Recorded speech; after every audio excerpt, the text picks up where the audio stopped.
Hey friends, my name is Jen Smith and I'm the Welcome Pastor here at the Abingdon campus. I am so grateful that you signed up to do New here, and chances are you've probably done it before, but I want to give you a refresh, and for those of you that haven't done it, thank you for jumping in to serve in this way. A couple of things.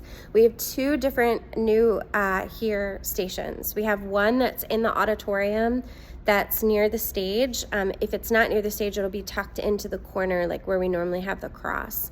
Either way, you'll see it. It's like a high top table. There'll be mugs and stuff on it, and then materials down on the floor that you can grab easily. If you are at the auditorium station, and it'll say that on the sign up, you will position yourself near that station, and then as soon as the benediction, as soon as service is over, Silent Night is over, you'll kind of get to the table and be ready for people to immediately come up after service. So you'll be positioned there already. You're also going to want to pop up the sign that is there. We're not going to have it up the entire time because it's a little distracting, and it also, if it's not stationed with someone, we don't want it to be there, so people go up by themselves.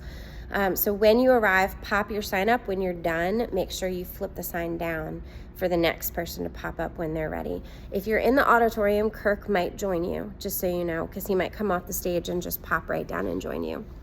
If you're in the lobby, that will also say that on the sign up as well. You're at the normal kiosk, which is where I am right now.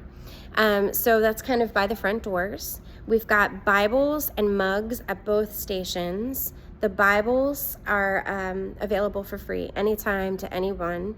You're just going to ask them, hey, would you like a Bible? The mugs and the gift for this Christmas is what we normally give. So it would be the Unstoppable Good mug, the home mug, or the water bottle, and they can choose which one they want. And then we also have the white bag, so you can put their gift in a bag for them. The goal of New here is just to connect with them and make them feel welcome. So it's not necessarily to ask them a ton of questions or to speak at them a bunch, but just to kind of meet them where they're at. So if their mom has drugged them to the New here kiosk and they look like they really don't want to be there, just welcome them. Say, I'm so glad that you're here. Merry Christmas to you. Which gift would you like? Here's a little bit of information about our church. So that would be in the home envelope that you'd give them, and then say, I hope to see you again, and send them on their way. We don't want to make them feel uncomfortable. If they seem like they're in a hurry or they don't seem like they want to be there, just meet them where they're at and that.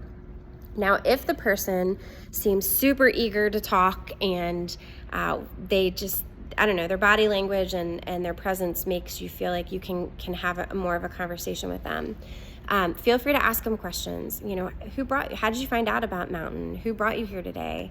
I'm so glad to have met you. Let me tell you about this thing called Welcome to Mountain. So that's super huge. We actually have one January 3rd at this campus. It's a Tuesday night.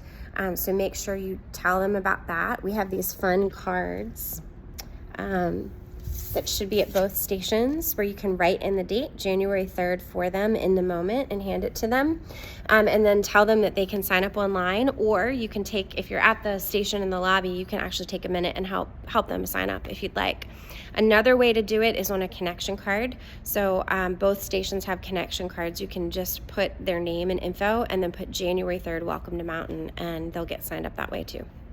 So all of that, Welcome to Mountain is the thing where they're going to hear how they connect in our church, how to get connected in community, how to get connected into serving, and then kind of like a foundation of what we believe. So encourage them to go to that if the conversation lends itself to that. But again, don't push. And then lastly, if the conversation lends itself and you feel like they're open to it, make sure they filled out a connection card that day. You can just say, hey, we want to know you're here. Do you mind taking a minute to fill this out? And then we have cards that you can write them a handwritten note after they've left, just saying it was so good to have met you.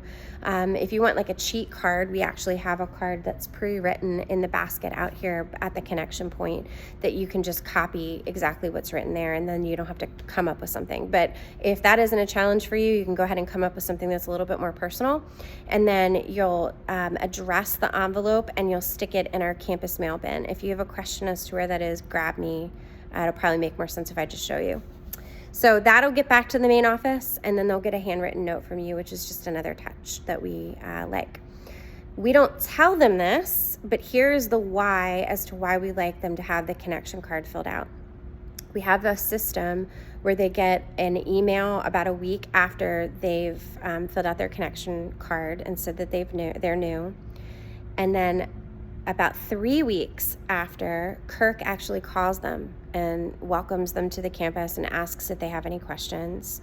And then we have one more touch. It's like about a month out, I believe, where they get another email that has like basic information, just checking in and giving them basic information about how to get connected. We don't pester them past that point, but it's just a good way for us to kind of check in a little bit, just to see how they're doing and if they have any questions, and give them some ways to get connected.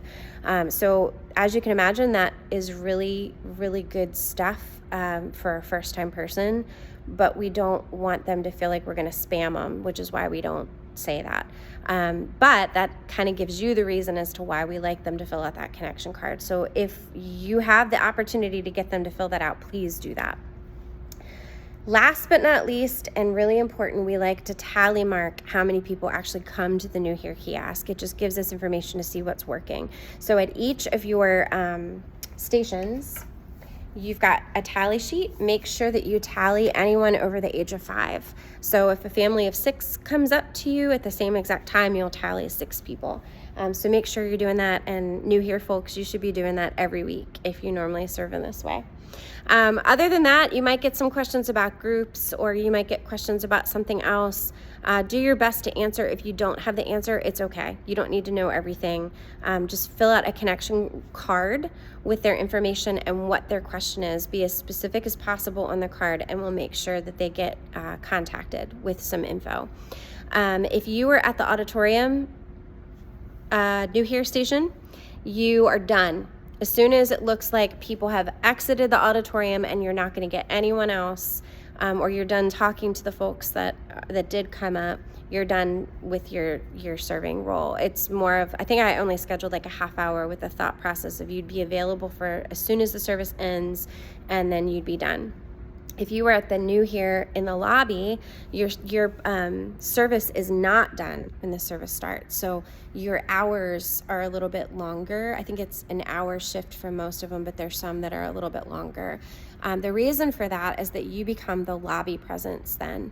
So when the greeters are done serving and handing out candles and handing out communion, and it looks like the flow of traffic has kind of slowed down, they will dissipate and go either into service or leave for the day. That will be when you will then greet late people. So we sometimes get people halfway through the service. So we need someone in the lobby that is being intentional, looking at the doors, being mindful of people trickling in late, and handing them candles, handing them communion, opening the door for them and welcoming them, because we still want to welcome the late people too. And then you will also be available for people who maybe pop out that have a question about the bathrooms or where's the coffee or what have you. You can help with that.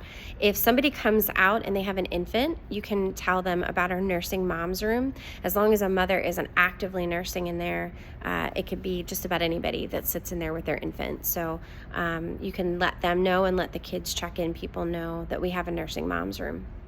Other than that, if it gets really loud out here, particularly if somehow we've set up chairs for the overflow seating, you feel free to tell people to tone it down a little bit so that we're not disrupting service.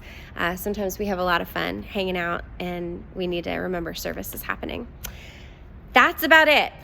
So thank you again for serving in this way. I super appreciate you guys. And if you have any questions, feel free to holler at me.